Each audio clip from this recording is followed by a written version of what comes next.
Hello students. तो आज class +2 unit number 3 magnetic effect of current के लेक्चर नंबर 2 में हमारा टॉपिक है बायो-सैवर्ट्स लॉ। तो जैसा कि हमने लेक्चर नंबर 1 में स्टडी किया कि there are different kinds of sources of magnetic field. तो मैग्नेटिक फील्ड के पैदा होने के डिफरेंट कारण हैं, डिफरेंट सोर्सेज है ना, जिनमें से एक अर्थ है, एक मैग्नेट है, एक इलेक्ट्रिक करंट है और मूविंग चार्जेस हैं, और इसके अलावा changing electric field with time. तो जैसा कि हमने कल और एस्टेड्स एक्सपेरिमेंट में अपने प्रीवियस लेक्चर में सीखा था कि जहाँ पर भी करंट होगा ना, वहाँ पर मैग्नेटिक फील्ड होगा उसके अराउंड। तो मैग्नेटिक फील्ड को पैदा करने के लिए जो डिफरेंट सोर्सेज हैं रिस्पॉन्सिबल हैं, तो उनमें से इलेक्ट्रिक करंट भी एक सोर्स है ना, कि जहाँ पर इलेक्ट्रिक करंट होगा वहाँ पर मैग्नेटिक फील्ड एग्जिस्ट करेगा। पर उसके साथ आपको ये एडिशनल इंफॉर्मेशन भी चाहिए कि जब हम मैग्नेटिक इफेक्ट्स ऑफ करंट और उसके साथ मैग्नेटिज्म के बारे में बात करेंगे तो आपको ये टर्म कॉमनली आप सुनोगे, मैग्नेटिक मोनोपोल। तो mono mean single, single pole है ना। मैग्नेटिक मोनोपोल किसको बोलते हैं? या नॉर्थ पोल को और साउथ पोल को, है ना। तो मैग्नेटिक फील्ड टर्म हम बार बार यूज कर रहे हैं। तो बेसिकली मैग्नेटिक फील्ड है क्या? स्पेस है। और इस स्पेस में अगर आप किसी भी मोनोपोल को प्लेस करोगे, मैग्नेटिक मोनोपोल को, तो वो मैग्नेटिक फोर्स एक्सपीरियंस करेगा ना। तो जैसा इलेक्ट्रिक फील्ड वो स्पेस थी जिसमें किसी चार्ज को प्लेस करने पर वो चार्ज इलेक्ट्रिक फोर्स एक्सपीरियंस करता है, तो उसी तरह बाय डेफिनेशन मैग्नेटिक फील्ड क्या है? एक स्पेस है जिसमें किसी भी मैग्नेटिक मोनोपोल को प्लेस करने पर वो मैग्नेटिक फोर्स एक्सपीरियंस करेगा। तो ये डेफिनेशन ऑफ मैग्नेटिक फील्ड मान सकते हैं ना। अब जैसे इलेक्ट्रिक फील्ड को हमने, क्योंकि इलेक्ट्रिक फील्ड एक स्पेस है, कलेक्शन ऑफ पॉइंट्स है, तो हर पॉइंट के साथ हमने एक वेक्टर क्वांटिटी लिंक की थी, इलेक्ट्रिक फील्ड इंटेंसिटी।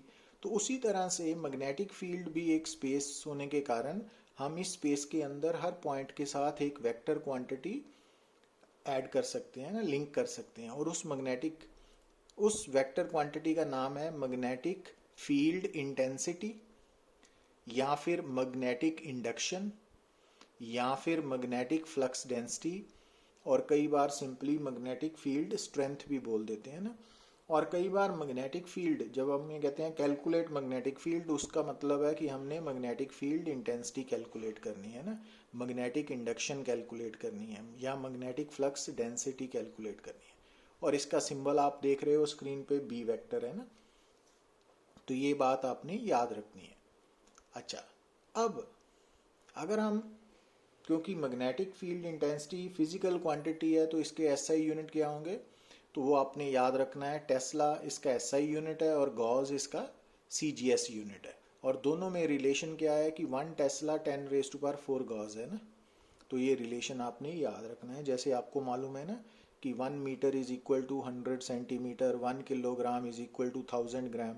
तो उसी तरह से SI unit of magnetic field intensity है टेस्ला, और सीजीएस यूनिट है गॉस, और उसका दोनों का रिलेशन है 1 tesla is equal to 10⁻⁴ gauss. अब जब हम बात करते हैं कि जहाँ पर इलेक्ट्रिक करंट एग्जिस्ट करेगा, तो उस के सराउंडिंग मैग्नेटिक फील्ड होगा।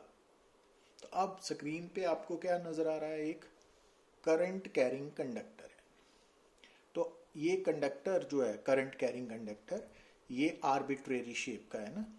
तो ये हमने किसी भी शेप का कंडक्टर मान लिया, और इसमें करंट कितना फ्लो कर रहा है? आई करंट एज्यूम कर लिया हमने। तो अब जैसा कि हम पहले बात कर चुके हैं कि अगर ये करंट कैरिंग कंडक्टर है तो इसके अराउंड मैग्नेटिक फील्ड सेटअप हो चुका है ना। तो अब उस मैग्नेटिक फील्ड के अंदर मान लीजिए हमने मैग्नेटिक फील्ड इंटेंसिटी और मैग्नेटिक फील्ड इंडक्शन और मैग्नेटिक फ्लक्स डेंसिटी कैलकुलेट करनी है एट पॉइंट पी। तो किसी पॉइंट पे हमने मैग्नेटिक फील्ड की स्ट्रेंथ कैलकुलेट करनी है। तो जिस पॉइंट पे आपने स्ट्रेंथ कैलकुलेट करनी है या करने को बोला जा रहा है वो आपका पॉइंट ऑफ ऑब्जर्वेशन है ना। तो जैसा कि इस सिचुएशन में जो हमारा पॉइंट ऑफ ऑब्जर्वेशन पी है वो आपको साफ साफ नज़र आ रहा है ना, तो वो हमने नोट कर लिया। अब इस पॉइंट पे मैग्नेटिक फील्ड इंडक्शन की वैल्यू या मैग्नेटिक फ्लक्स डेंसिटी की वैल्यू या मैग्नेटिक फील्ड इंटेंसिटी की वैल्यू कैसे कैलकुलेट करनी है, तो उसके लिए हमें जो लॉ हेल्प करता है दैट इज बायो-सेवर्ट्स लॉ। उसको बायो-सेवर्ट्स लॉ बोलते हैं ना। तो इसके अकॉर्डिंगली हमने क्या करना है, बायो-सेवर्ट्स लॉ के अकॉर्डिंगली हमने मान लेना है कि जो करंट कैरिंग कंडक्टर है ना वो स्मॉल एलिमेंट्स का बना हुआ है, स्मॉल लाइन एलिमेंट्स का। तो जैसा कि आप देख रहे हो कि हमने यहाँ पे small A and B red colour के दो लाइंस ड्रॉ की हुई है ना। तो ये मान लिया कि ए एंड बी ये हमारा स्मॉल एलिमेंट है, मीन्स हमने मान लिया कि जो कंडक्टर है ना वो ऐसे छोटे छोटे स्मॉल एलिमेंट्स का बना हुआ है। तो उनमें से हमने एक एलिमेंट को शो कर दिया, हाईलाइट कर दिया ना, तो जो स्क्रीन पे नज़र आ रहा है। तो जब भी आपने with the help of Biot Savart's law magnetic field calculate करना है due to current carrying conductor, तो आपने मान लेना है कि आपका वो current carrying conductor small element से बना हुआ है और एक एलिमेंट कहीं भी आपने शो कर देना है जैसे कि हमने यहाँ पे किया हुआ है ना। अब इस स्मॉल एलिमेंट की लेंथ भी स्मॉल ही होगी, तो आपने इस स्मॉल एलिमेंट की लेंथ को वेक्टर ट्रीट करना है ना, तो डीएल वेक्टर। तो जब हम ए बी को as a current element treat करेंगे तो वो होगा I D L vector, I D L vector. Got it. तो जो स्मॉल एलिमेंट है उसकी लेंथ है डी एल और स्मॉल करंट एलिमेंट जो है उसको हमने कैसे डिनोट करना है, आई डी एल वेक्टर। और डी एल वेक्टर में डी एल वेक्टर की डायरेक्शन क्या है, जिस तरफ करंट जा रहा है ना, तो ये रेड कलर का जो एरो नज़र आ रहा है वो आपको डी एल वेक्टर की डायरेक्शन बता रहा है। तो स्मॉल करंट एलिमेंट की जो लेंथ की डायरेक्शन है वो हमेशा करंट की डायरेक्शन को ही एज्यूम करना है आपने। तो अब बायो-सेवर्ट्स लॉ के अकॉर्डिंगली हमने जब पी पॉइंट पे मैग्नेटिक फील्ड निकालना है तो सबसे पहले क्या मानना है कि हमारा जो करंट कैरिंग कंडक्टर है वो स्मॉल एलिमेंट्स का बना हुआ है ना, तो वो शो कर दिया। उसके बाद आपने क्या करना है कि जो स्मॉल एलिमेंट आपने एज्यूम किया है उसके सेंटर में से, ठीक है ना, ये तो हमने डिस्कस कर लिया, तो उसके सेंटर में से स्मॉल एलिमेंट है ना जो ए बी, उसके सेंटर में से आपने पॉइंट ऑफ ऑब्जर्वेशन तक एक position vector R vector draw करना है। कर लिया, ठीक है। और उसके बाद जो आर वेक्टर आपने ड्रॉ किया और जो डी एल वेक्टर है उन दोनों के बीच में बनने वाला एंगल शो करना है। यहाँ पे हमने वो थीटा मान लिया ना, थीटा क्या है, angle between D L vector and R vector. IDL भी बोल सकते हो, IDL vector and R vector, तो थीटा एंगल है, ठीक। अब अकॉर्डिंग टू बायो-सेवर्ट्स लॉ ये जो सबसे पहले हमने क्या लिखना है कि ये जो स्मॉल एलिमेंट है, स्मॉल करंट एलिमेंट जो हमने एज्यूम किया, ये small current element point of observation पे स्मॉल मैग्नेटिक फील्ड प्रोड्यूस करेगा ना। तो वो स्मॉल मैग्नेटिक फील्ड का सिंबल हमने क्या लिख लिया, डीबी वेक्टर, क्योंकि magnetic field intensity, magnetic field induction या मैग्नेटिक फ्लक्स डेंसिटी ये वेक्टर क्वांटिटी है ना। तो डीबी वेक्टर लिखने का पर्पज़ है कि अभी तक हम पी पॉइंट पे मैग्नेटिक फील्ड कैलकुलेट करने जा रहे हैं due to small current element with the help of Biot Savart's law. तो अब अकॉर्डिंग टू बायो-सेवर्ट्स लॉ ये जो डीबी है ना इसका मैग्नीट्यूड एक तो डिपेंड करेगा आईडीएल पे, directly proportional to IDL, equation number 1। दूसरा directly proportional to sine theta, और साइन थीटा में थीटा क्या लेना है आपने, डीएल वेक्टर और आर वेक्टर के बीच में बनने वाला एंगल का साइन है ना, इक्वेशन नंबर 2। और dv तीसरे फैक्टर कौन सा है, inversely proportional to square of the distance. किसमें, point of observation and small current element के बीच में जो डिस्टेंस है ना r, तो r वेक्टर तो पोजीशन वेक्टर है, उसका मैग्नीट्यूड सिंपली r है, तो वो लिख लिया ना। तो ये बात आपने याद रखनी है कि जो बायो-सैवर्ट्स लॉ है उसके अकॉर्डिंगली किसी भी पॉइंट पे जो मैग्नेटिक फील्ड पैदा हो रहा है due to small current element, वो 3 फैक्टर्स पे डिपेंड करता है। एक डायरेक्टली प्रोपोर्शनल टू आइडियल, दूसरा साइन थीटा, और तीसरा inversely proportional to R square. तो अब जब आप तीनों फैक्टर्स को कंबाइन करोगे 1 2 3 को, तो ये इक्वेशन बन गई ना, प्रोपोर्शनैलिटी साइन है। अब इस प्रोपोर्शनैलिटी साइन को हमने रिप्लेस करना है विद कांस्टेंट ऑफ प्रोपोर्शनैलिटी, तो वो हमने स्मॉल के, एक्चुअली ये कापा है ना ग्रीक वर्ड, तो उसके साथ रिप्लेस कर दिया कांस्टेंट ऑफ प्रोपोर्शनैलिटी। और ये जो कापा है इसकी वैल्यू जो है वो कौन डिसाइड करता है, अभी एक तो कि हम ये जो मेजरमेंट है वो SI में कर रहे हैं या CGS में या किसी और सिस्टम ऑफ यूनिट में, और दूसरा डिपेंड करता है कि ये कैलकुलेशन किस मटेरियल मीडियम में हो रही है या वैक्यूम में हो रही है ना। तो जो K की वैल्यू है, कापा की वैल्यू है रादर, तो ये डिपेंड करेगी choice of system of units as well as nature of surrounding medium. तो अगर हम बात करें कि हम सब कैलकुलेशन, जैसा कि आप जानते हो कि +1 +2 और इवन कॉम्पिटिटिव एग्ज़ाम में हमने सब कैलकुलेशन SI में करनी है, तो SI में अगर हम कैलकुलेशन करते हैं और हमारा जो सराउंडिंग स्पेस है, मीडियम है, वो वैक्यूम है, तो उस केस में जो कापा की वैल्यू है वो इक्वेशन नंबर 4 में कितनी लेनी है, μ0/4π। अब μ0 यहाँ पे क्या रिप्रेजेंट कर रहा है, वो magnetic permeability of free space और वैक्यूम है। तो जैसा कि हमने फर्स्ट यूनिट में एक टर्म इंट्रोड्यूस की थी ना, इलेक्ट्रिक परमिटिविटी, एप्सिलॉन नॉट, तो एप्सिलॉन नॉट जो है वो इलेक्ट्रिक परमिटिविटी थी फॉर वैक्यूम के लिए या फ्री स्पेस के लिए, पर बाकी अदर मटेरियल मीडियम के लिए वो एप्सिलॉन थी ना। और जो इलेक्ट्रिक परमिटिविटी है वो मीडियम की इलेक्ट्रिक प्रॉपर्टीज को डिफाइन करती है। तो उसी तरह से जो मैग्नेटिक परमेबिलिटी है वो किसी भी मीडियम की मैग्नेटिक प्रॉपर्टीज को डिफाइन करती है ना। तो वैक्यूम के लिए इसकी वैल्यू μ0 है और बाकी सब के लिए इसका सिंबल म्यू होगा। पर यहाँ पे एक बात जो यहाँ पे डिफरेंशिएट करेगी वो ये कि जो एप्सिलॉन नॉट की वैल्यू है वो वैक्यूम के लिए मिनिमम होती थी और बाकी सब मटेरियल मीडियम के लिए परमिटिविटी की वैल्यू एप्सिलॉन नॉट से ज़्यादा थी, है ना। बट यहाँ पर जो अदर मटेरियल मीडियम है उनकी जो मैग्नेटिक परमेबिलिटी म्यू की वैल्यू है वो μ0 से ज़्यादा भी हो सकती है, कम भी हो सकती है।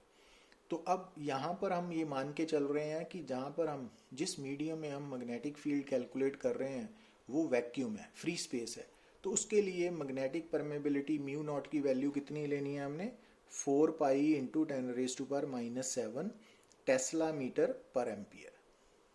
ठीक है ना, तो ये यूनिट याद रखना है यहाँ।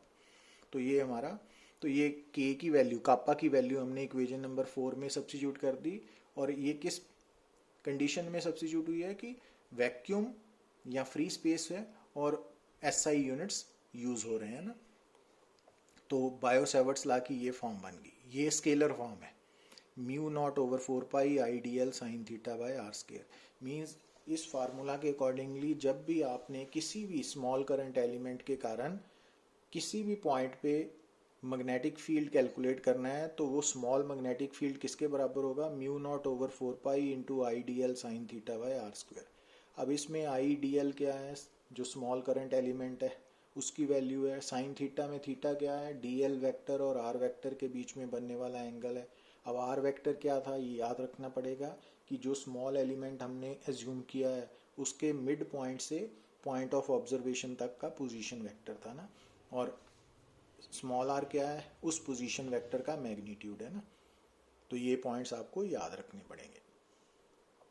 पर क्योंकि जो मैग्नेटिक फील्ड है वो वेक्टर क्वांटिटी है, तो इसको जब हम वेक्टर फॉर्म में लिखते हैं तो उसको हम ऐसे लिख सकते हैं, क्योंकि स्केलर फॉर्म में साइन थीटा आ रहा है ना, तो आपको मालूम है कि cross product of two vectors के केस में साइन थीटा यूज होता है ना, तो इस कारण हमने साइन थीटा को क्रॉस प्रोडक्ट में कन्वर्ट कर लिया तो डीवी वेक्टर ये vector form of Biot Savart's law है, ठीक है ना। ये वाली equation vector form of Biot Savart's law है।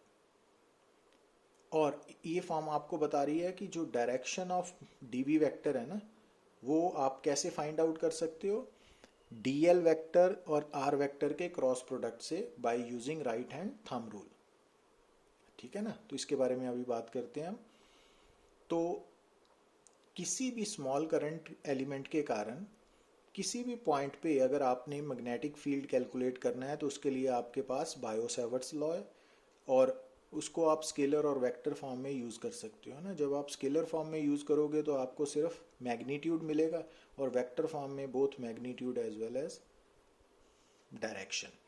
तो अब जब आप इस वेक्टर फॉर्म को दोबारा फिर रीराइट करते हो तो आई डी एल, तो डी एल क्रॉस आर को आप लिख सकते हो जैसे A vector cross B vector को आप लिखते थे ना, A B cos sine theta, तो D L R sine theta. और साथ में क्या लिखते हो, यूनिट वेक्टर। तो ये यूनिट वेक्टर क्या बता रहा है, यूनिट वेक्टर बता रहा है D L vector cross R vector की डायरेक्शन, और वो सेम है जो डी वी वेक्टर की है ना। तो इसका मतलब जब भी आपने बायो-सेवर्ट्स लॉ की हेल्प से डीवी मैग्नेटिक फील्ड कैलकुलेट करना है तो उस मैग्नेटिक फील्ड की direction DL vector cross R vector से पता लगेगी ना, using right hand thumb rule. अब उस रूल को कैसे यूज करना है वो अभी आते हैं हम, ठीक है। ये बातें जो मैं बोल रहा हूँ वो लिखी हुई है ना। अब यहाँ ध्यान से देखिए कि मान लीजिए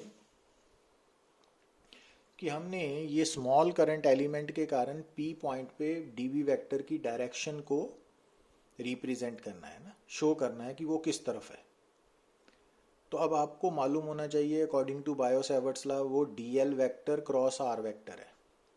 तो क्रॉस प्रोडक्ट में आपने क्या ख्याल रखना होता है कि फर्स्ट वेक्टर कौन है पहले नंबर पे, तो डीएल वेक्टर फर्स्ट वेक्टर है और आर वेक्टर सेकंड वेक्टर है ना। तो अब मैंने क्या किया कि ये जो स्मॉल एलिमेंट है ना, ये स्मॉल एलिमेंट इतना स्मॉल है कि ये हमेशा स्ट्रेट एलिमेंट होगा ना। तो इतना छोटा है तो चाहे ये स्मॉल एलिमेंट स्ट्रेट कंडक्टर के ऊपर हो चाहे कर्व्ड लाइन के ऊपर, तो वो हमेशा स्ट्रेट ही रहेगा ना। तो उसको एनलार्ज करके ए बी को थोड़ा बड़ा करके मैंने स्क्रीन पे शो कर दिया। तो ये जो स्मॉल ए बी है वो आइडियल वेक्टर है ना, उसको थोड़ा एनलार्ज करके शो कर दिया। और बायो-सेवर्ट्स लॉ में फर्स्ट वेक्टर कौन सा है, आइडियल वेक्टर, और सेकंड वेक्टर कौन सा है, आर वेक्टर। तो वो आपको नज़र आ रहे हैं। और आपने कैलकुलेट क्या करना है, direction of magnetic field at point P, ठीक है ना। तो ये फार्मूला आपके माइंड में रहना चाहिए। अब स्क्रीन के ऊपर डीएल वेक्टर फर्स्ट वेक्टर है ना, तो according to right hand thumb rule आपने क्या करना है कि अपनी राइट हैंड की जो फिंगर्स हैं तो उनको डीएल वेक्टर की तरफ, तो ठीक है ना, ऊपर की तरफ है डीएल वेक्टर, तो ये हाथ की राइट हैंड की जो फिंगर्स हैं वो भी डीएल वेक्टर के पैरेलल है ना। और जो थंब है वो किस तरफ जा रहा है, ये जो प्लेन है इसके परपेंडिकुलर है ना, ठीक है। और आपने ख्याल क्या रखना होता है कि राइट हैंड थंब रूल में जब आप क्रॉस प्रोडक्ट की डायरेक्शन फाइंड आउट करते हो तो आपने राइट हैंड की फिंगर्स को फर्स्ट वेक्टर की तरफ अलाइन करके उनको सेकंड वेक्टर की तरफ रोटेट करना है। तो अब यहाँ पे आपको फिंगर्स को कैसे रोटेट करना है, आर वेक्टर की तरफ ना, तो क्लॉकवाइज रोटेट करना है। तो वो तभी पॉसिबल है जब हाथ की ये पोजीशन होगी ना। अब ये देखिए, अब इस पोजीशन में हाथ आर वेक्टर की तरफ घूम रहा है ना, तो इट मीन्स ये प्रॉपर पोजीशन है direction of B vector find out करने की, क्योंकि क्रॉस प्रोडक्ट है। तो अब यहाँ पे डायरेक्शन कौन बताएगा, ये थंब की डायरेक्शन। अब थंब किस तरफ जा रहा है कि इस प्लेन के परपेंडिकुलर है बट अंदर की तरफ। अब यहाँ पे आपने याद रखना है आज के बाद कोई भी जो वेक्टर क्वांटिटी है अगर उसकी डायरेक्शन किसी भी सरफेस के नॉर्मल है, परपेंडिकुलर है बट इनवर्ड है अंदर की तरफ, तो उसको क्रॉस के साथ रिप्रेजेंट करना है, और अगर वो आउटवर्ड है तो उसको डॉट के साथ। कोई भी जो वेक्टर क्वांटिटी है अगर वो किसी भी गिवन प्लेन के परपेंडिकुलर है, नॉर्मल है, पर किस तरफ है, आउटवर्ड और इनवर्ड, दोनों तरफ ही हो सकती है ना। तो अगर कोई भी डायरेक्शन वेक्टर क्वांटिटी की डायरेक्शन गिवन प्लेन के परपेंडिकुलर है पर आउटवर्ड है, बाहर की तरफ आ रही है, तो उसको डॉट के साथ, और अगर अंदर की तरफ जा रही है उसको क्रॉस के साथ रिप्रेजेंट करते हैं। अब आपने क्या देखा कि यहाँ पर इस सिचुएशन में, इस डायग्राम में जो डीवी वेक्टर की डायरेक्शन है वो थंब रिप्रेजेंट कर रहा है ना, तो वो प्लेन के परपेंडिकुलर तो है बट अंदर की तरफ है ना, अंदर की तरफ जा रही। तो इसका मतलब कि डीवी वेक्टर यहाँ पे क्रॉस के साथ होगा। Got it? तो ये इंपॉर्टेंट पार्ट है ना।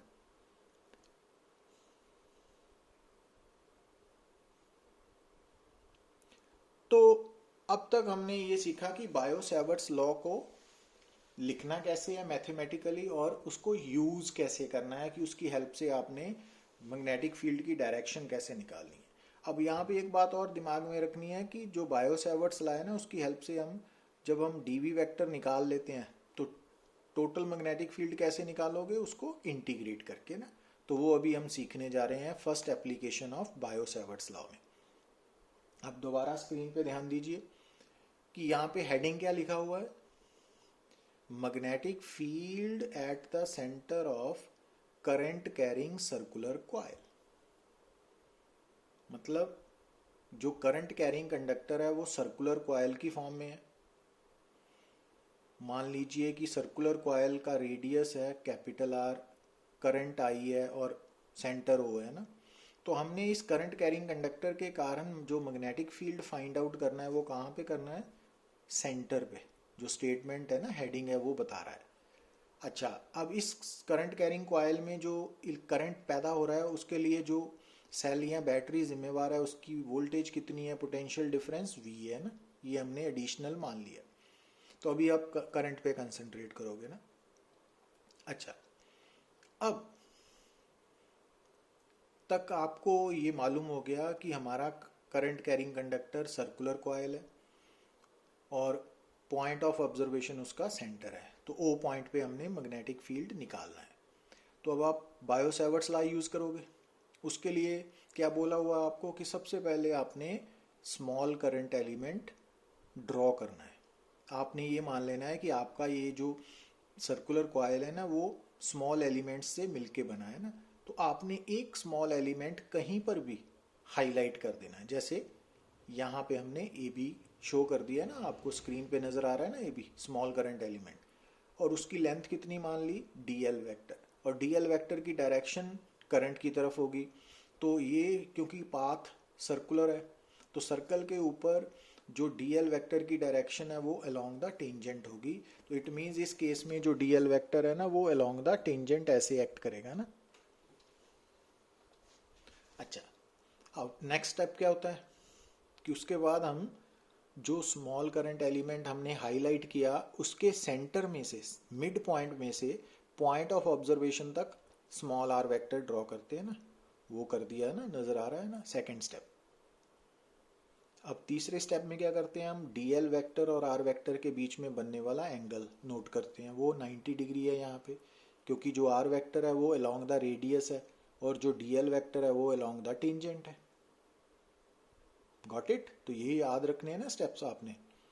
अच्छा, अब according to Biot Savart's law, अच्छा उससे पहले एक बात और, ये जो आर वेक्टर है, इस आर वेक्टर का जो मैग्नीट्यूड है स्मॉल आर है ना, वो किसके इक्वल है, सर्कल के रेडियस के, और सर्कल का रेडियस हमने कैपिटल आर माना हुआ है। तो इट मीन्स यहाँ पे हम स्मॉल आर की वैल्यू कैपिटल आर के इक्वल सब्स्टिट्यूट करेंगे।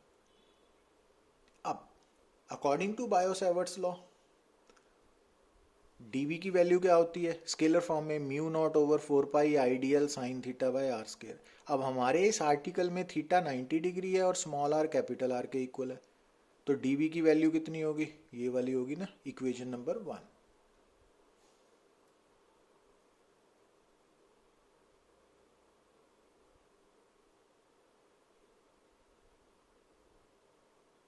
पता लग गया ना आपने। तो ये बायो सेवर्ट्स लॉ में आपने थीटा 90 डिग्री सब्स्टिट्यूट कर दिया, कैप स्मॉल आर की वैल्यू कैपिटल आर के इक्वल, तो वहाँ से इक्वेशन नंबर 1 बन गई। अब क्योंकि हमने ये माना हुआ है कि जो करंट फ्लो कर रहा है ना वो स्टेडी करंट है, कांस्टेंट है, और रेडियस भी सर्कल का फिक्स होता है। तो अब आपने जब टोटल मैग्नेटिक फील्ड निकालना है तो आपने इंटीग्रेट करना है दोनों साइड्स को। तो dB को इंटीग्रेट किया तो वो B हो गया, और जब हमने राइट साइड को इंटीग्रेट करना है तो म्यू नॉट आई 4πr², ये कॉन्स्टेंट्स ये मैंने पहले ही इंटीग्रेशन से बाहर रख लिए ना, dl। अब जो dl है ना, इसकी इंटीग्रेशन फॉर होल सर्कल हो रही है।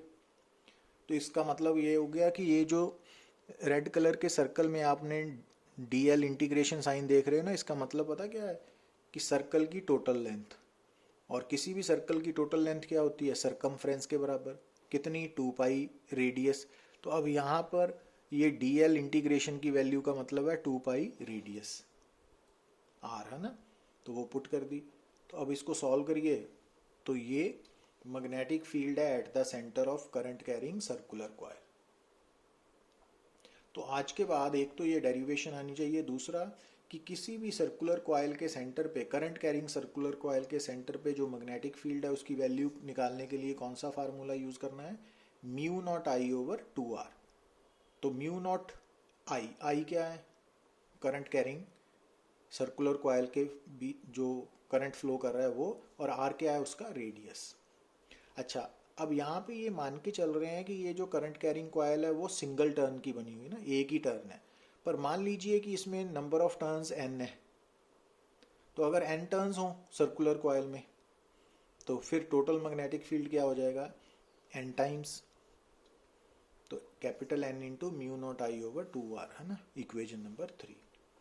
तो मीन्स अगर नंबर ऑफ टर्न्स 1 है तो इक्वेशन 2 हेल्प करेगी, और अगर नंबर ऑफ टर्न्स एक से ज़्यादा है तो इक्वेशन नंबर 3 यूज़ करोगे ना आप। तो 3 जनरल इक्वेशन होगी। अब बात करते हैं कि मैग्नेटिक फील्ड की डायरेक्शन किस तरफ होगी। अब आपको मालूम ही है कि मैग्नेटिक फील्ड की डायरेक्शन वैसे तो हम राइट हैंड थंब रूल से पता कर सकते हैं, पर अगर मान लीजिए कि हमने उस मैग्नेटिक फील्ड की डायरेक्शन फाइंड आउट करनी है जो सर्कुलर कॉइल के सेंटर पे पैदा हो रहा है, किस कारण करके, सर्कुलर कॉइल के करंट के कारण, ठीक है ना। तो उसके लिए हमारे पास राइट हैंड पाम रूल है। तो राइट हैंड पाम रूल के अकॉर्डिंगली, अब राइट हैंड पाम रूल आप कब यूज करोगे, जब आपने circular current carrying circular coil के सेंटर पे मैग्नेटिक फील्ड की डायरेक्शन फाइंड आउट करनी है। तो बायो सेवर्ट्स लॉ के accordingly right hand thumb rule भी यूज कर सकते हो और पाम रूल भी, है ना। तो उसके अकॉर्डिंगली, पाम रूल के अकॉर्डिंगली क्या करोगे कि आप राइट हैंड की जो फिंगर्स है ना आपकी, जैसे कि आप स्क्रीन पे देख रहे हो, तो आप अपने राइट हैंड की फिंगर्स को उसी तरह से कर्ल करोगे जिस तरह से करंट फ्लो कर रहा है सर्कुलर कॉइल में। तो अब यहाँ पे करंट फ्लो कैसे कर रहा है सर्कुलर कॉइल में, एंटी क्लॉकवाइज। तो मैंने राइट हैंड की फिंगर्स को भी एंटी क्लॉकवाइज कर्ल किया, तो ये जो थंब है ये बाहर की तरफ आ रहा है ना। तो इट मीन्स सेंटर पे मैग्नेटिक फील्ड की डायरेक्शन क्या है, आउटवर्ड। तो इसीलिए मैंने यहाँ पे डॉट लगा दी ना, ठीक है, गॉट इट। तो इट मीन्स आगे से अगर आपके सामने इस तरह करंट फ्लो कर रहा है सर्कुलर कॉइल में तो सेंटर पे मैग्नेटिक फील्ड डॉट होगा, और अगर इस तरह कर रहा है तो क्रॉस होगा ना। तो आप राइट हैंड पाम रूल से चेक कर सकते हो कि अपने राइट हैंड की फिंगर्स को करंट की डायरेक्शन में कर्ल करके स्ट्रेच्ड थंब की डायरेक्शन नोट कर सकते हो। तो ये प्रैक्टिस करनी पड़ेगी आपको। क्लियर।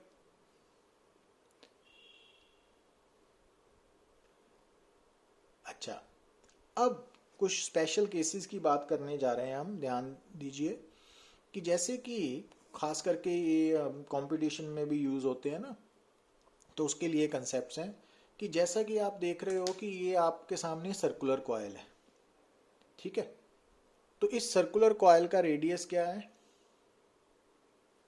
कैपिटल आर है। तो हम बी की वैल्यू क्या लिखेंगे, mu not I over 2r। ऐसा ही करोगे ना आप कि अगर सर्कुलर कॉइल का रेडियस आर है, नंबर ऑफ टर्न्स 1 है, तो सेंटर पे magnetic field mu not I over 2r लिखोगे।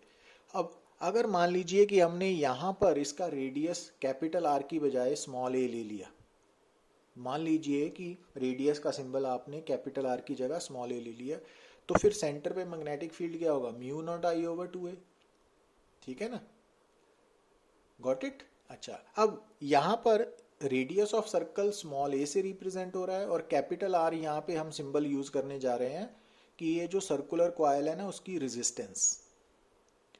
अब अगर इस सर्कुलर कॉइल की रेजिस्टेंस आर है और पोटेंशियल डिफरेंस V के कारण करंट आई है, तो आई क्या होगा, V बाय आर। तो अगर आप करंट की वैल्यू यहाँ सब्स्टिट्यूट करोगे तो इक्वेशन नंबर 3 आपको बता रही है magnetic field at the centre of current carrying circular coil in terms of potential difference and resistance, है ना। तो अब यहाँ पे आपने माइंड में कैपिटल आर को क्या लेके चलना है इस स्क्रीन पे, resistance of the circular coil. और अगर मान लीजिए कि हमने इस सर्कुलर कॉइल की रेजिस्टेंस कैपिटल आर ली है ना, तो मान लीजिए इसकी रेजिस्टेंस पर यूनिट लेंथ है R dash, small R dash, ये स्क्रीन पे साफ साफ लिखा हुआ है। तो फिर कैपिटल आर की वैल्यू क्या होगी, resistance per unit length into length of circular coil, वो 2 पाई ए है। तो अगर आप कैपिटल आर को इक्वेशन नंबर 3 में सब्स्टिट्यूट करोगे तो बी की value in terms of resistance per unit length में आ जाएगी ना। मतलब ये फार्मूलाज आपने कॉम्पिटिटिव एग्जाम के लिए खास करके इंपॉर्टेंट है ना, तो ऐसे माइंड में रखने पड़ेंगे। अच्छा, अब ये बात भी कॉम्पिटिटिव एग्जाम के लिए है कि कई बार क्या होता है कि जो सर्कुलर कॉइल है ना उसकी जगह पे सर्कुलर आर्क होगी, जैसा कि आप देख रहे हो कि यहाँ पर पी क्यू क्या है, सर्कुलर आर्क, और ओ क्या है उसका, सेंटर ऑफ कर्वेचर, और स्मॉल ए क्या है इस सर्कुलर आर्क का, रेडियस है, रेडियस ऑफ कर्वेचर। और ये आर्क अपने सेंटर ऑफ कर्वेचर पर कितना एंगल सबटेंड कर रही है, थीटा। ठीक है, तो अब क्योंकि इस सर्कुलर आर्क में करंट फ्लो कर रहा है ना, तो करंट फ्लो करने के कारण ये आर्क अपने सेंटर पे कितना मैग्नेटिक फील्ड पैदा करेगी ना। तो इसको हमने डिराइव नहीं किया बट रिजल्ट याद रख सकते हो आप, mu not I into theta over 4 पाई ए। अब यहाँ पे ए क्या है, सर्कुलर आर्क का रेडियस है ना, ये याद। और थीटा यहाँ पे क्या है कि जो सर्कुलर आर्क है वो अपने सेंटर पे कितना एंगल सबटेंड कर रही है। और आपने ख्याल ये रखना है, जैसा कि हम यूजली बात करते हैं कि जब भी किसी भी फार्मूला में सिंपल एंगल थीटा यूज हो रहा है ना, तो वो मस्ट बी इन रेडियन, क्योंकि बाकी सब क्वांटिटीज भी रेडियन अपना एसआई में होती है ना, तो थीटा का एसआई यूनिट भी रेडियन है। तो यहाँ पे ये मतलब थीटा की वैल्यू अगर आप डिग्री में दी हुई है और वो ऐसा सब्स्टिट्यूट करते हो तो आंसर गलत हो जाएगा। तो उसको सबसे पहले आपने रेडियन में कन्वर्ट करना है कि 1 डिग्री इज इक्वल टू, मालूम है ना, पाई बाय 180 रेडियन। तो मीन्स किसी भी circular arc, current carrying circular arc के सेंटर पे कितना मैग्नेटिक फील्ड होगा, mu not I theta by 4 पाई। तो ये फार्मूला याद होना चाहिए। तो अब मान लीजिए कि जो सर्कुलर आर्क है वो क्वाड्रेंट की फॉर्म में है ना, जैसा कि आप देख रहे हो, तो थीटा 90 डिग्री होगा, तो मैग्नेटिक फील्ड कितना पैदा होगा, mu not I over 8a, क्योंकि थीटा 90 डिग्री को पाई बाय 2 रेडियन कन्वर्ट कर लिया ना हमने। और अगर सेमी सर्कुलर, तो सेमी सर्कल के केस में क्या है, थीटा 180 डिग्री या पाई रेडियन है, तो बी कितना होगा, mu not I over 4a। Got it. तो ये कॉम्पिटिटिव एग्जाम के लिए, न्यूमेरिकल्स के लिए इंपॉर्टेंट पार्ट है, तो ये समझ होनी चाहिए ना। तो इसको आराम से आपको करना पड़ेगा टॉपिक को। तो अगर आप स्टेप्स को याद रख सकते हो विद प्रैक्टिस तो ये काफ़ी इजी होने जा रहा है ना, अदरवाइज आपको मुश्किल आएगी। So thank you very much.